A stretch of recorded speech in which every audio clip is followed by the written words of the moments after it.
골프 황제 타이거 우즈라는 이름을 혹시 들어보셨습니까? 골프를 잘 모르는 사람들도 이 이름을 한 번쯤은 들어보셨을 것입니다.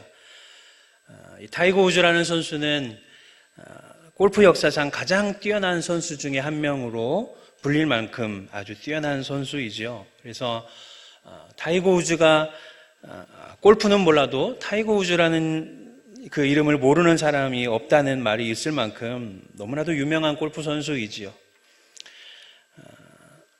타이거 우즈는 75년생인데 미국 나이로 하면은 올해 44인데 운동선수의 나이로 치면은 적지 않은 나이지요. 상당히 많은 나이임에도 불구하고 여전히 현역 선수로서 우수한 성적을 내고 있는 그야말로 골프계에 살아있는 전설과 같은 그런 선수라고 할 수 있습니다.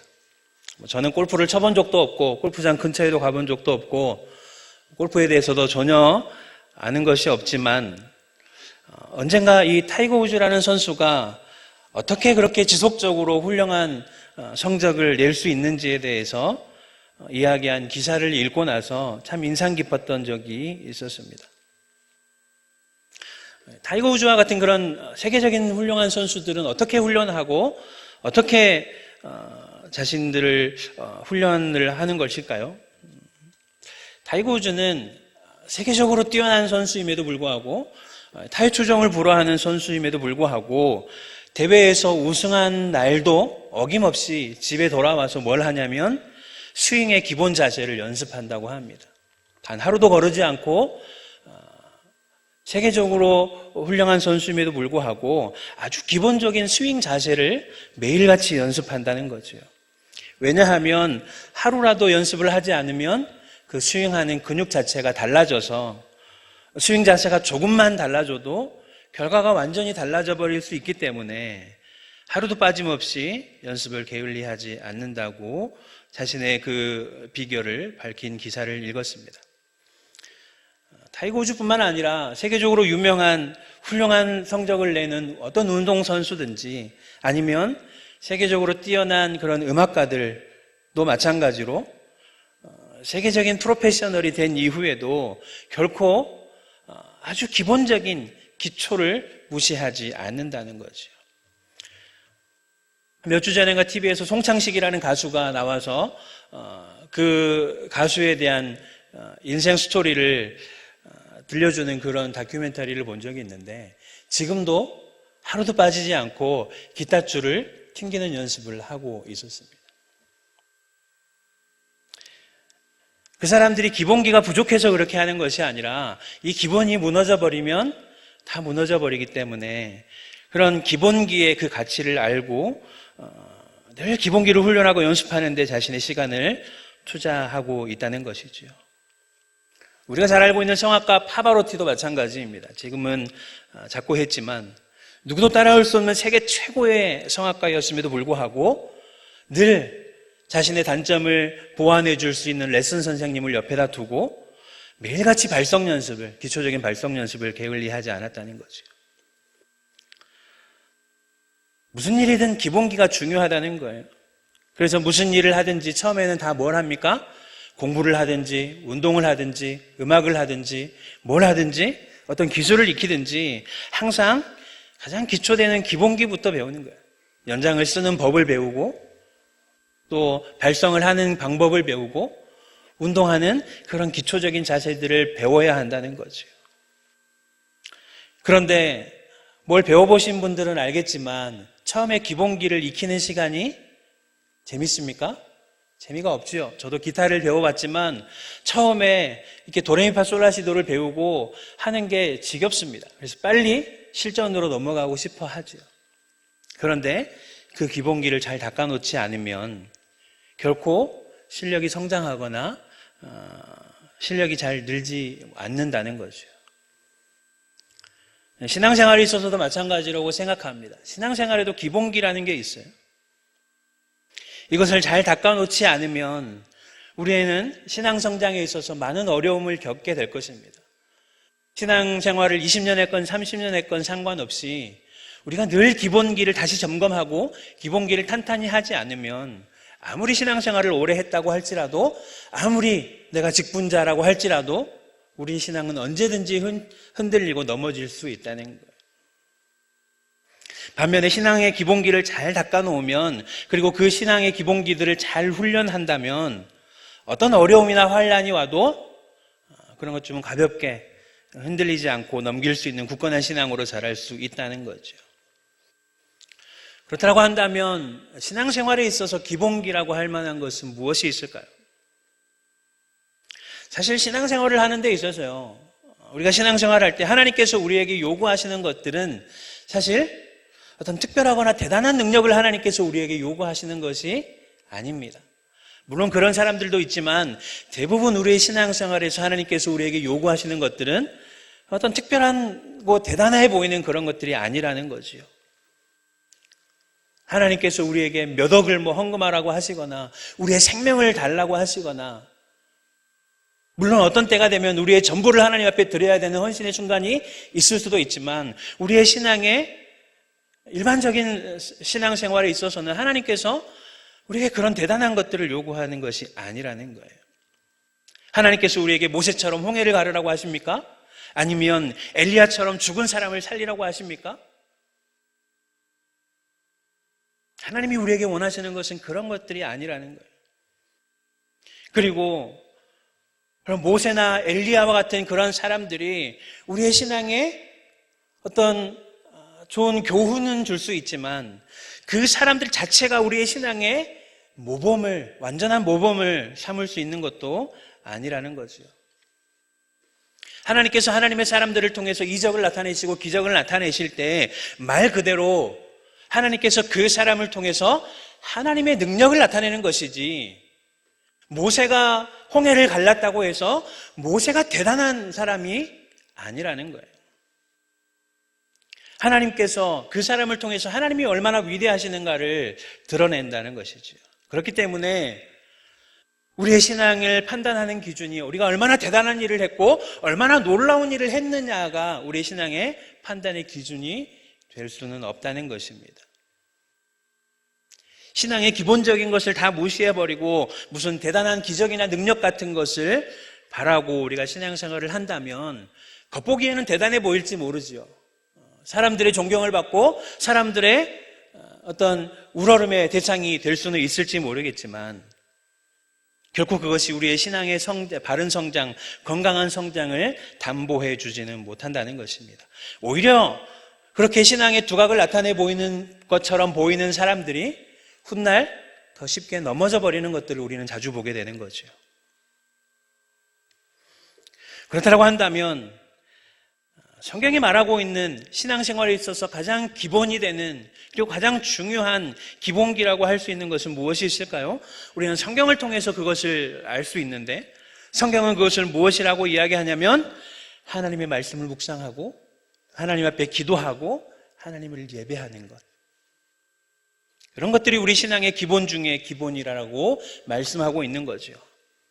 별거 아닌 것 같죠? 말씀을 읽고 기도하고 예배드리는 것 우리가 늘 하고 있는 것입니다. 그러나 별것 아닌 것처럼 보여지는 이런 일상적인 신앙 생활들이 우리의 신앙을 굳건하게 하고 단단하게 한다는 거예요. 기도원 가서 40일 금식하고 막 능력을 받은 것처럼 그런 신앙생활이 우리의 신앙을 건강하게 하는 것이 아니라는 것입니다.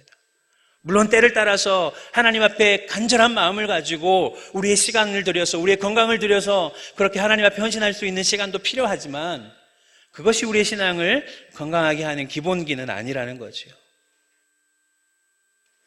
하나님의 말씀을 묵상하고 늘 하나님의 말씀을 가까이 함으로 말미암아서 그 말씀을 통해서 하나님의 마음을 알아가고 하나님의 뜻을 알아가고, 그리고 우리가 기도할 때도 내 마음대로 내 소원을 하나님의 뜻과는 상관없이 내뱉는 그런 기도가 아니라 하나님의 말씀에 합당한 기도를 올려드리고, 그런 기도를 통해서 하나님과 깊이 있게 교제를 나누고, 이 예배 시간을 통해서 하나님의 말씀을 듣고 내 삶 가운데 잘못된 것들이 있었다면 하나님의 말씀에 비추어서 성령의 능력을 힘입어서 고쳐나가는 것, 그것이 바로 하나님께서 성경을 통해서 신자들에게 요구하시는 삶의 기본적인 자세라는 것입니다.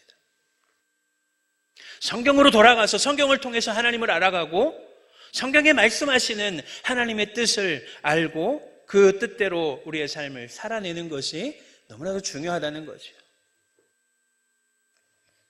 그래서 결국은 신자의 삶에 있어서, 성도의 삶에 있어서 가장 중요하고 중심이 되는 것이 무엇이라고 말씀할 수 있습니까? 하나님의 말씀이라고 우리가 결론을 내릴 수 있는 거지요.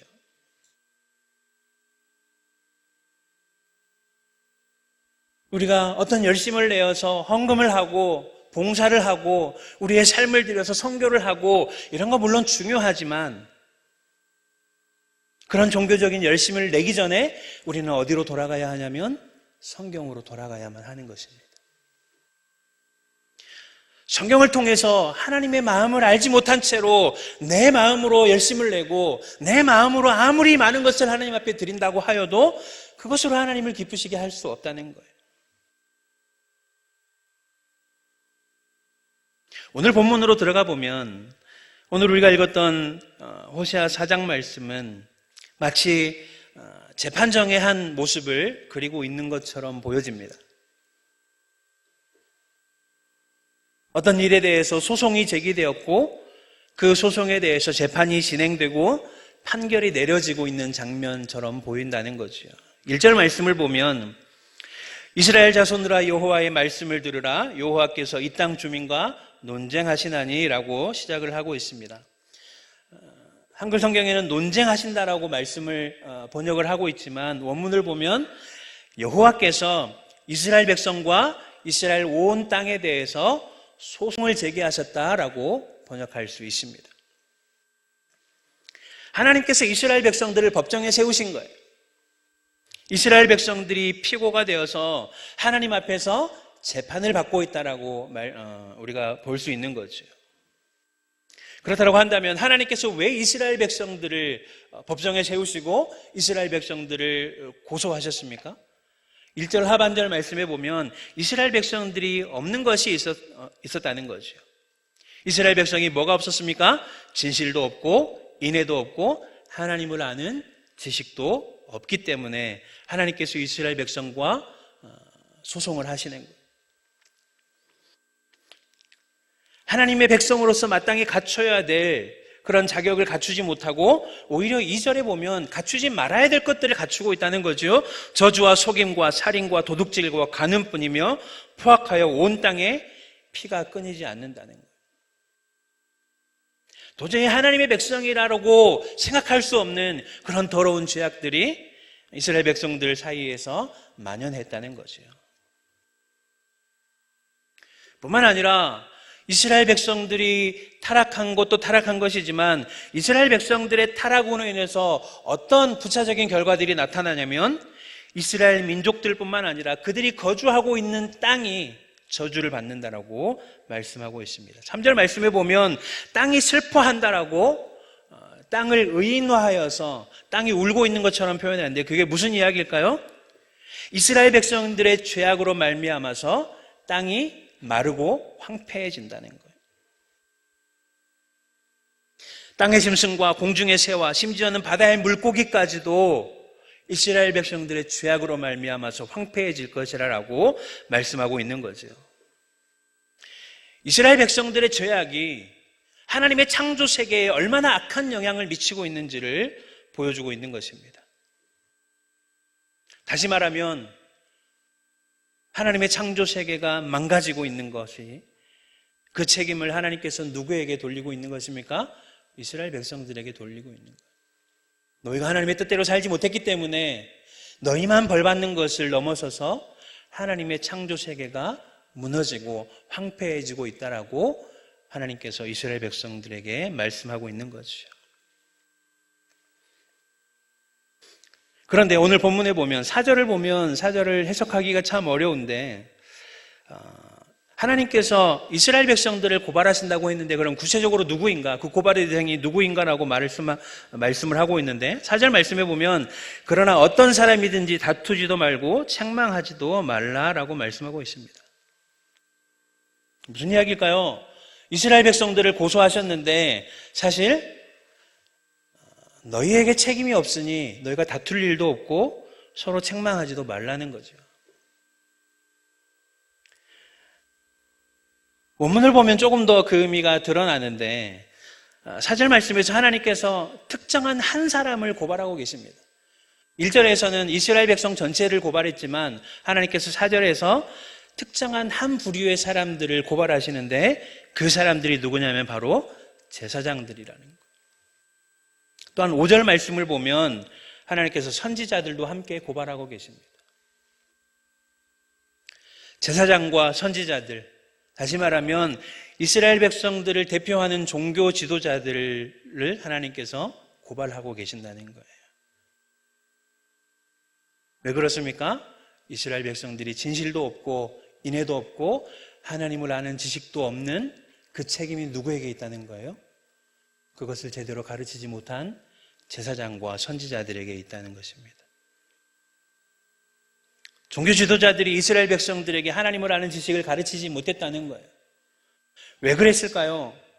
이스라엘 백성들의 종교 지도자들이 그것을 몰라서 못 가르친 것이 아니라 오늘 6절 말씀에 보면 뭐라고 이야기하고 있냐면 그들이 스스로 그 지식을 버렸다라고 이야기하고 있어요.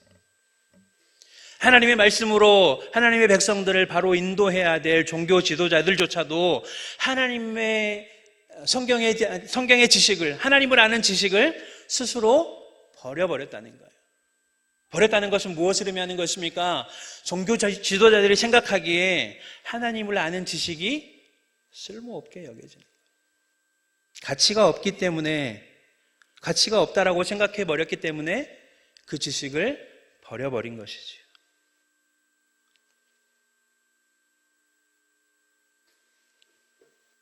이스라엘의 종교 지도자들이 하나님의 말씀을 날마다 묵상하지 않아서 하나님의 말씀을 잊어버렸을 뿐만 아니라 하나님의 말씀이 뭘 말하고 있는지조차도 잊어버렸을 뿐만 아니라 하나님의 말씀이 말씀하고 있는 것이 자신에게 유익이 되지 않기 때문에, 자신에게 손해가 되기 때문에 그 말씀을 일부러 버려버린 거예요.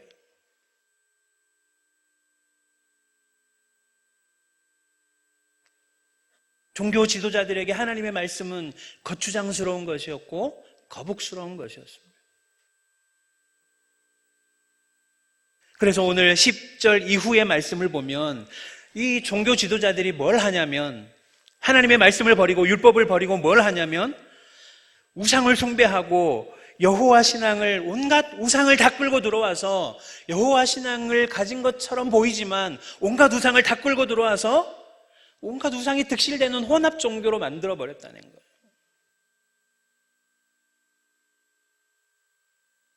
살아계신 하나님의 능력의 말씀을, 그 말씀 그대로 받는 것이 아니라 내 입맛에 맞게 고치는 거예요. 나의 어떤 육신의 유익을 위해서 자기의 입맛대로 하나님의 말씀을 마음대로 해석해버리는 거예요.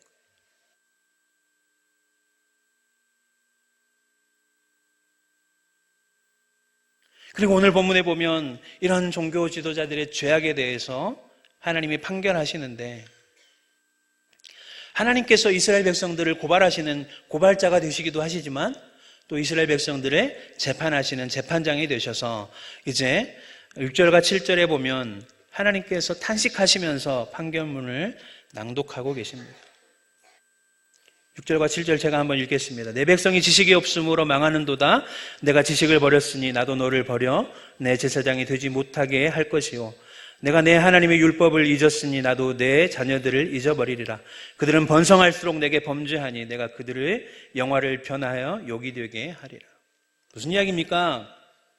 내 백성이 하나님을 아는 지식이 없어서 망하고 죽어가는데 거기에 대한 책임이 누구에게 있냐면 하나님을 아는 지식을 잊어버리고 가치가 없다고 버려버린 종교 지도자들, 하나님의 말씀을 이스라엘 백성들에게 제대로 가르치지 못한 종교 지도자들 때문이라는 거예요. 그렇기 때문에 하나님의 백성을 하나님께서 심판하실 때 누구를 함께 심판하신다는 것입니까? 종교 지도자들을 함께 심판하신다는 거예요. 제사장과 선지자들이 하나님의 율법을 잊어버렸기 때문에 하나님께서 그들의 직분을 박탈해 가실 뿐만 아니라 너희가 나를 잊었으니 나도 너희 자녀들을 잊어버리리라 라고 말씀하고 있는 것입니다.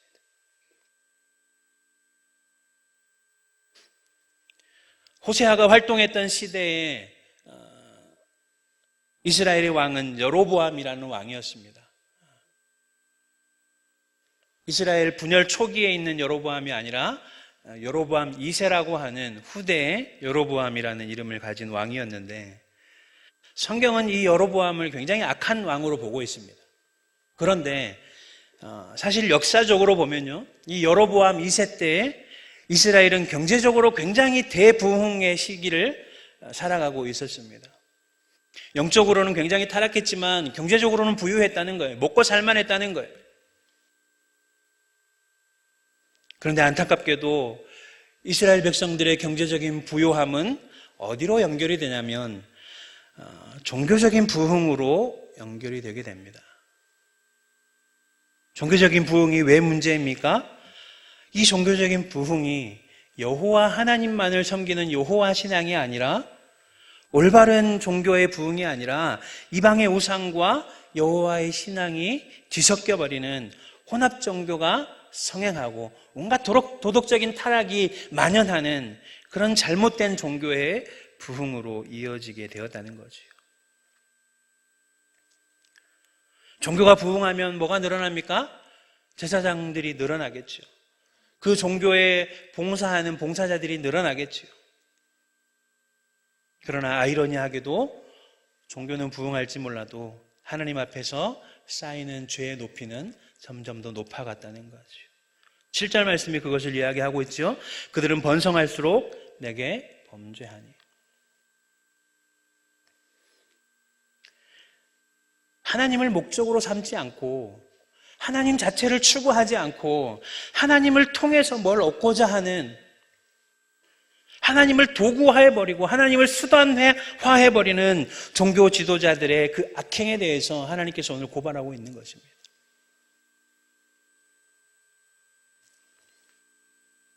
로마서 10장 2절 말씀에 보면 이렇게 말씀합니다. 내가 증언하노니 그들이 하나님께 열심히 있으나 올바른 지식을 따른 것이 아니니라 라고 말씀하고 있습니다.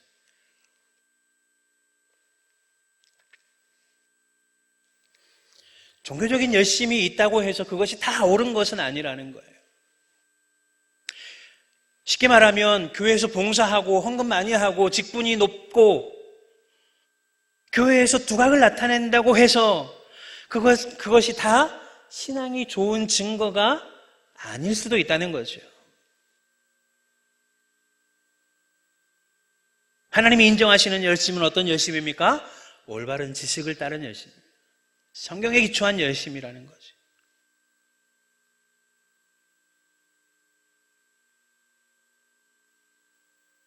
성경을, 신앙생활 하는 데 있어서 성경을 주변부로 밀어내버리고 성경을 중심으로 삼지 못하는 신앙생활을 하고 있다면 아무리 잘하고 있다고 보여진다 할지라도 그 신앙은 잘못된 것이라는 거예요. 그렇기 때문에 우리는 성경이 말씀하는 바에 따라서 성경의 완전성을 주장할 수 있고 성경의 충분성을 주장할 수 있고 성경의 무오함을 주장할 수 있습니다. 그런데 여기서 한 가지 더 생각해 보아야 할 것이 있는데, 하나님의 말씀은 흠이 없고 하나님의 말씀은 완전하기 때문에 우리 신앙생활의 절대적인 기준으로 성경만으로 충분하다라고 우리는 고백할 수 있습니다. 그것이 우리 믿음의 고백인 것이지요. 그런데 정말로 성경만으로 충분할까요? 성경만으로 충분하다는 이 말은 엄밀히 생각해 보면 맞을 수도 있고 틀릴 수도 있습니다. 정말로 성경만으로 충분할까요? 아이러니하게도 수많은 역사상 나타났던 수많은 이단들과 사이비들, 그리고 잘못된 종교적인 행위들도 역시 다른 성경이 아니라 동일한 성경을 가지고 그런 일들이 일어났다는 거죠. 역사상 엄청난 전쟁을 몰고 다녔던 십자군 전쟁, 면죄부를 팔고 기독교를 타락으로 이끌었던 중세교회, 종교를 빙자한 그런 수많은 테러들, 분쟁들, 이 모든 것들이 성경 때문에 일어난 사건들이에요. 정말로 성경만으로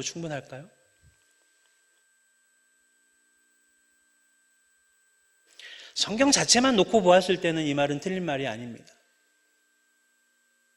성경은 완전하고 무오하고 우리의 삶의 유일한 규칙으로서 성경은 완전한 하나님의 말씀입니다.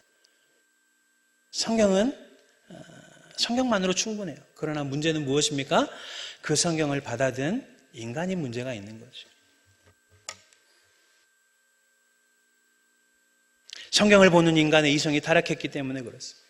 우리의 생각이 타락했기 때문에 완전한 하나님의 말씀을 읽는다고 하여도 해석이 틀릴 수 있고 받아들이는 것이 틀려질 수 있다는 거죠.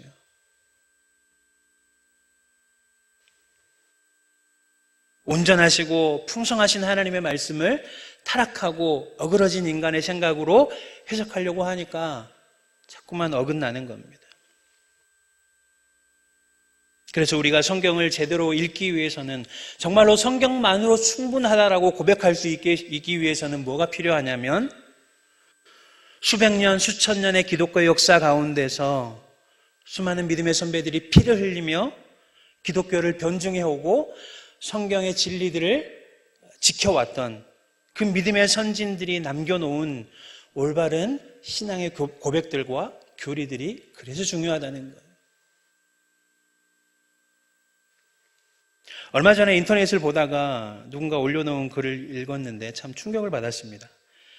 예전에 제가 학생 시절 때 다니엘 학습법이라는 그런 책이 굉장히 유행했어요.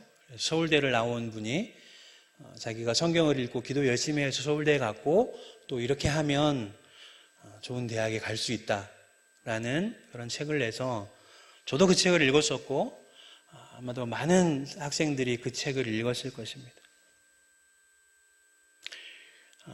그 책을 썼을 때 그분이 전도사였는데 지금 목사가 되었습니다. 그런데 태극기 집회를 하는 그 집회를 주도하는 그 교회에서 그분이 설교를 하고 있는 거예요.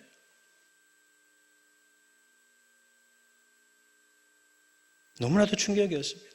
하나님의 말씀을 그렇게 열심히 읽고 기도하고 했던 사람이 왜 저기에서 저런 주장을 하면서 설교를 하고 있을까? 왜 이런 일들이 일어나는 걸까요? 성경을 열심히 읽고 기도를 열심히 했는데 왜 이런 일들이 일어날까요? 성경을 열심히 보긴 보는데요, 바른 안내를 받는 것이 아니라 그 성경을 열심히 읽고 자기 생각을 거기에 대입해서 성경을 자기의 주장을 합리화시키는 근거로 자꾸만 갖다 대는 거예요. 성경을 잘못 해석하면 뭐가 달라지는 것입니까? 우리의 삶이 달라지는 거예요. 그렇기 때문에 수많은 역사적인 그런 과정들을 거쳐서 우리의 믿음의 선배들이 쌓아온 성경에 대한 바른 해석과 성경에 대한 바른 진리의 그런 안내들을 받는 것이 그래서 중요한 것입니다. 교리라고 이야기하면 다들 딱딱하게 생각하고 지루하게 생각할지 모르겠지만 우리의 신앙의 정말로 유일한 준칙이 성경이라고 고백한다면 우리는 성경뿐만 아니라 그 믿음의 선배들이 고백한 그 신앙의 고백들을 함께 안내서로 삼아서 성경을 읽어가야 되는 거예요. 어떤 유명한 목사님이 주장하는 그런 주장들이 아니라 역사라는 그 시간을 통해서 검증되어 온 성경의 진리들을 우리가 받아야 하는 것입니다. 기독교 강요라든지 하이델베르크 교리문답이라든지 웨스트민스터 신앙고백이라든지 대요리문답, 소요리문답 이런 것들이 그래서 중요한 것입니다. 수백 년 지난 그런 유물과도 같은 그런 신앙의 고백들을 왜 우리가 지금 이 시대에 와서 배워야 하냐면 하나님께서 그 시대에 그 사람들에게 특별하게 역사하셔서 성경의 진리들을 정말로 건강한 교리로 정립하게 하셨고 그것들로 하나님께서 교회를 세워가기를 원하셨기 때문에 우리는 그것들을 우리의 교과서로 삼아야 하는 거예요. 물론 교리 자체가 성경 진리 자체와 비교할 수 없습니다. 교리는 성경 진리가 아닙니다. 그러나 성경의 진리를 바르게 볼 수 있는 안내서는 될 수 있는 거예요. 제가 신학교 다닐 때 교수님들이 이제 성경을 해석할 때 주석책들이 필요하잖아요. 그런데 교수님들이 보지 못하게 하는 주석책들이 있었습니다. 출처가 불분명한 책들이에요. 여기저기 짜집게 해서 그냥 이렇게 전집을 만들어서 돈을 벌기 위한 목적으로 만들어 놓은 소위 말하는 허접한 주석들이 있습니다. 그런 것들을 보지 못하게 해요. 왜냐하면 근거가 불분명한 그런 주석들을 통해서 성경을 해석하면 그것이 옳은지 그른지 판단할 수가 없기 때문에 그렇습니다. 마찬가지예요. 어떤 유명한 목사님이 이런 말을 했다고 해서 그것이 내가 성경을 판단하는 기준이 되어서는 안 된다는 거예요.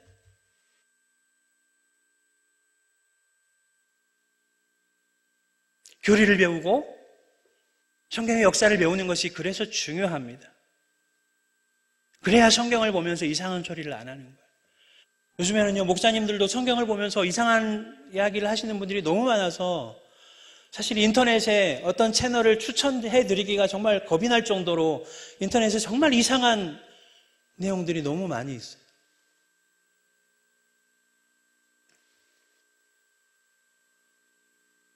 믿음의 선배들이 성경을 묵상하면서 성경의 진리들을 문장으로 만들어낸 것이 교리입니다. 그리고 그렇기 때문에 우리가 그 교리들을 통해서 성경을 읽을 때 바른 안내를 받을 수 있는 거예요. 그런 의미에서 진도중앙교회는 정말 복된 교회라고 생각합니다. 진도중앙교회가 왜 복된 교회입니까? 진도중앙교회가 100년이 돼서 복된 교회가 아니에요. 진도중앙교회가 진도에서 제일 큰 교회라서 복된 교회가 아니에요. 진도중앙교회가 정말로 하나님 앞에서 복된 교회가 될 수 있는 이유는 무엇이냐면 이 강단에서 하나님의 바른 진리의 말씀이 선포되고 있기 때문인 것입니다. 여러분, 그것에 대해서 감사해 보셨어요? 오랜 역사를 지니고 또 하나님께서 많은 사람들을 이끌어 모아주시는 것, 물론 그것도 큰 복이지만 하나님의 진리의 말씀이 바로 선포되고 그 말씀을 사모하는 자들이 하나님 앞에 모여서 하나님을 예배하는 것, 그것이 진도중앙교회가 진짜 복된 교회라는 것입니다. 여러분, 그걸 정말 알으셔야 돼요.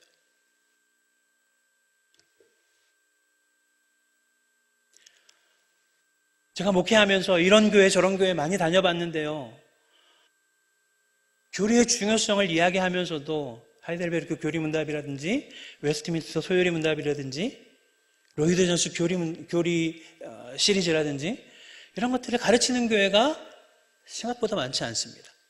다 그럴 것 같죠? 그러지 않은 교회가 얼마나 많은지 몰라요. 가르치지 않을 뿐만 아니라 하이델베르크 교리문답이 뭔지, 웨스트민스터 소요리 문답이 뭔지 평생 한 번도 들어보지 못한 채로 신앙생활하는 사람이 얼마나 많은지 몰라요.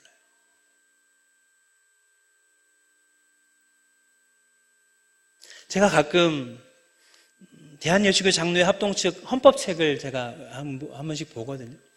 헌법 서문에 보면 우리는 웨스트민스터 신앙고백과 대소요리 문답이 성경을 올바로 해석한 것임을 믿음으로 고백한다라고 기록이 되어 있습니다. 그리고 직분을 받을 때 안수집사, 장로, 목사 직분을 받을 때, 서약할 때 그것을 다 믿음으로 고백해요. 저도 목사 안수 받을 때 그것을 믿음으로 고백하고 받았습니다. 근데 부끄럽게도요, 그것을 하나님 앞에 서약할 때 저는 웨스트민스터 소요리 문답이 뭔지도 모른 채로 받았다는 거예요. 하나님 앞에 거짓말한 거죠. 저만 그랬을까요?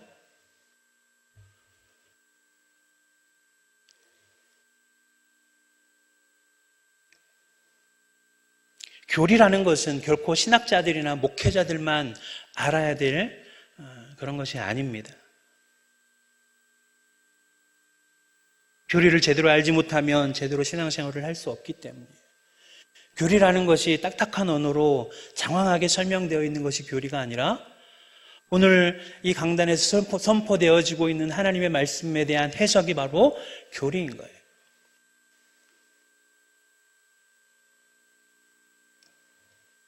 이 교리를 제대로 알지 못하면 올바른 지식을 따른 신앙이 아니라 잘못된 지식과 잘못된 열심을 따른 신앙생활이 될 수도 있다는 거죠.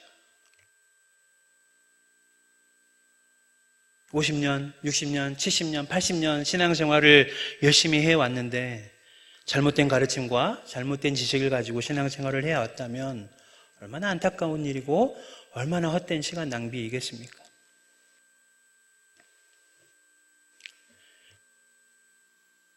믿음의 선배들이 남겨놓은 신앙의 교리들이 말하고 있는 것이 무엇입니까? 하나님이 어떤 분이신지, 성경에 무엇을 말하고 있는지, 우리의 인생의 목적이 무엇인지, 주기도문과 사도신경과 십계명이 말하고 있는 것이 무엇인지, 우리의 존재가 어떤 존재인지, 우리가 어떻게 구원받을 수 있는지, 우리가 죽으면 어떻게 되는지, 이 세상의 종말은 어떻게 되는지에 대해서 성경의 진리들을 요약하고 있는 거예요. 우리가 다 한 번쯤 들어본 내용들이죠. 여기서 한 가지 더 중요한 것은 무엇이냐면, 우리가 많이 들어서 알고 있겠지만 성경에서 안다라고 이야기하는 것은 단지 지식적인 측면만을 말하고 있지 않다는 거예요. 지난주인가 정말 안타까운 뉴스를 하나 들었는데, 어느 교회에 굉장히 유명한 목사님인데 그분이 신학교 교수님도 하고 소위 말하는 개혁주의에서 굉장히 두각을 나타내는 목사님이라는 거예요. 근데 그분이 성범죄로 구속이 됐다는 기사를 보았어요. 강단에서 말하기 참 부끄러운 이야기지만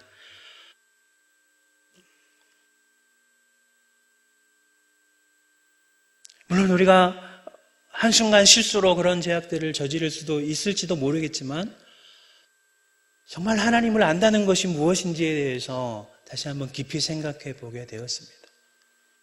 하나님을 아는 것에 있어서 목사들과 신학자들만큼 하나님을 아는 그 지식의 깊이가 깊은 사람들이 어디 있겠습니까? 그러나 그런 사람들이 하나님 앞에서 무너져가는 것들을 볼 때 정말 하나님을 안다는 것이 무엇인지 다시 한번 고민해 보게 된다는 거죠. 우리가 잘 아는 것처럼 성경에서 안다라고 말할 때 히브리어로 야다라고 이야기하는데, 이 야다는 남자와 여자가 결혼해서 서로가 서로를 알아가는 것을 이야기하는 거예요. 다시 말하면 그냥 내가 좋아하는 연예인이 뭘 좋아하고 무슨 차를 타고 다니고 어디에 살고 이 정도의 지식을 말하는 것이 아니라, 성경에서 안다라고 말하는 건 뭘 이야기하는 거예요? 그 사람을 정말로 인격적으로 아는 거예요. 그 사람을 정말 전인적으로 알아가는 것을 안다라고 이야기합니다.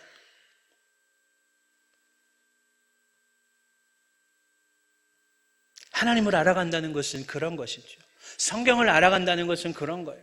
성경의 지식을 풍성하게 쌓아가고 교리적인 지식을 풍성하게 쌓아가는 것이 문제가 아니라, 그 성경의 말씀이 내 삶 가운데 역사하는 것을 이야기하는 것입니다. 성경을 인격적으로 알아가는 것, 하나님을 인격적으로 알아가는 것이 중요하다는 거예요. 그런데요, 이런 말을 하면 또 이렇게 이야기하시는 분이 있습니다. 전인적으로 하나님을 알아가고 인격적으로 하나님을 알아가는 것이 중요하지 지식적인 게 뭐가 그렇게 중요하냐라고 말하는 분들이 있어요. 그런데 중요한 것은 무엇이냐면, 기독교 신앙에서 인격적인 암, 전인적인 암과 지식적인 삶은 결코 분리가 되지 않는다는 거예요.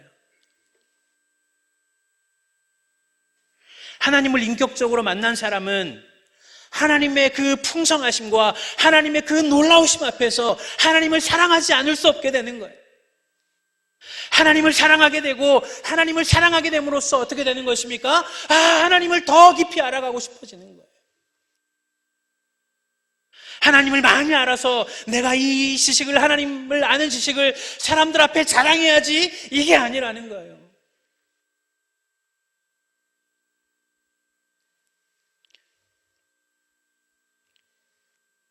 하나님을 지식적으로 알아가면 알아갈수록, 하나님의 어떠하심을 알아가면 알아갈수록 하나님을 사랑하지 않을 수 없다는 거예요. 우리에게 그런 지식에 그런 알미 있습니까? 이 말은 바꾸어 말하면, 하나님이 어떤 분인지 알지 못하면서 하나님을 사랑한다? 이 말은 참 모순된 말이라는 거죠. 우리가 하나님을 더 사랑한다면, 하나님을 더 사랑하고자 한다면 하나님을 끊임없이 알아가야 한다는 거예요. 찬송가의 가사처럼 하늘을 두루마리 삼고 바다를 먹물 삼아도 하나님의 사랑을 다 기록할 수 없다라고 이야기하잖아요. 우리가 지금 펜을 들고 종이를 펴서 우리를 향한 하나님의 사랑을 한번 기록해 볼까요?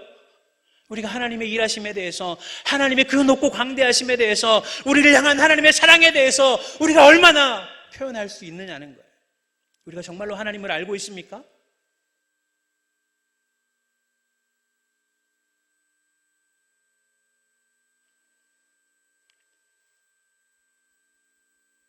저의 소원이 있다면 하나님을 더 많이 알아가는 거예요. 하나님을 알면 알수록 하나님을 더 깊이 사랑하게 되는 거예요.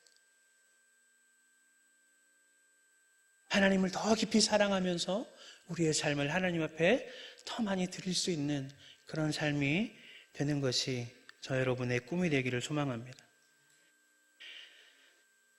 베드로후서 3장 17절과 18절 말씀에 보면 베드로 사도는 이렇게 말합니다. 그러므로 사랑하는 자들아 너희가 이것을 미리 알았은즉 무법한 자들의 미혹에 이끌려 너희가 굳센 데서 떨어질까 삼가라. 오직 우리 주 곧 구주 예수 그리스도의 은혜와 그를 아는 지식에서 자라가라. 하나님을 사랑하고 또 하나님을 아는 지식과 그리스도를 아는 지식에서 날마다 더 자라가고 굳건해져 가라고 도전하고 있는 것입니다. 참 시대가 흉흉하죠. 코로나 사태가 지나고 난 이후에도 경제적인 어려움이 찾아올 것이라고 많은 전문가들이 전망을 합니다. 이런 때에 하나님을 알아가는 것이 우리에게 무슨 유익이 있을까요? 지금 당장 먹고 살기가 바쁜데, 지금 이렇게 세상이 흉흉한데 하나님을 알아가는 것이, 그것이 무엇이 그렇게 중요한 일일까요? 우리가 이런 상황에서 왜 하나님을 알아가야 합니까? 하나님이 이 세상을 다스리고 계시기 때문에. 참 세상이 흉흉하고 어려운 시대이지만 우리는 여전히 하나님께서 이 땅을 다스리고 계신다는 사실을 믿어야 합니다. 성경이 그것을 이야기하고 있습니다. 우리의 상황이 아무래도 하나님은 우리의 인생의 주인이시고, 우리가 캄캄한 길을 걸어갈 때에도 하나님은 우리 인생의 구원자가 되십니다. 그러므로 이 암울한 현상을 바라보고 한숨 짓고 주저앉아 있는 것이 아니라 다시 한번 우리의 눈을 성경으로 돌리고 하나님의 말씀으로 돌려서 하나님을 알아가고 하나님의 풍성하심과 하나님의 그 광대하심과 하나님의 위대하심을 알아감으로 말미암아서 이 암울한 시대에 다시 한번 소망을 품고 이 땅 가운데서 그리스도의 영광을 드러내는 하나님의 백성들로 살아갈 수 있기를 주의 이름으로 간절히 축복합니다.